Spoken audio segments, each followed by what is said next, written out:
What's a rough estimate percentage of trade or transaction rumors that you see and hear that you actually report? 1%. 1%. Yeah. Do you ever sort of like roll your eyes at a rumor that gets reported? Like you hear something, you looked into it, you know it's not happening, you decide not to report it, and then somebody else goes ahead and reports it and tweets that information that you've already dismissed, and then it creates a bit of a social media firestorm. Happened within the last 72 hours. Happened with LeBron. You know, sometimes you hear things and then you can't prove them. Sometimes you're directly leaked things that you don't. You're like, yeah, I'm not going to do that.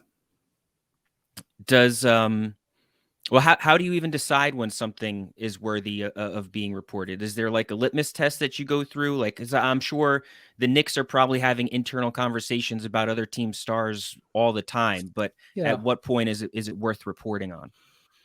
I mean, we're very, very collaborative at ESPN, especially with high level news items. I mean, there isn't many people in the NBA that we can't get to within a few minutes using our team because we all aware of where our strengths and weaknesses are. So,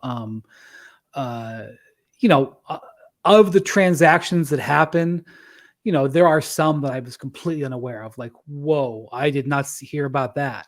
But most of the time when a transaction happens, I'm aware that it's coming, or I knew that it was possible. Like, you know, for example, and you'll get mad at me for saying this, and this will be aggregated, but like today I heard of a star player possibly being traded. If that star player gets traded in July, I would not be surprised. It's nowhere near ready for us to report on that possibility. It might not even be true. But most of the time when a transaction happens, we are some level of aware of it. And so your follow-up would be, well, then why don't you report it? How could you not give us the information? Because the idea here is that when you report on something and say it, that it's correct and locked down. And sometimes, you know, the worst thing you can do is say, hey, I heard this guy might get traded, and he doesn't get traded. I mean, there are some guys where you hear they're going to get traded like 11 times and they don't, you know, and then it's the 12th time when the guy does. So over 20 years of being in the NBA, you know, like I spend humongous amounts of time during the day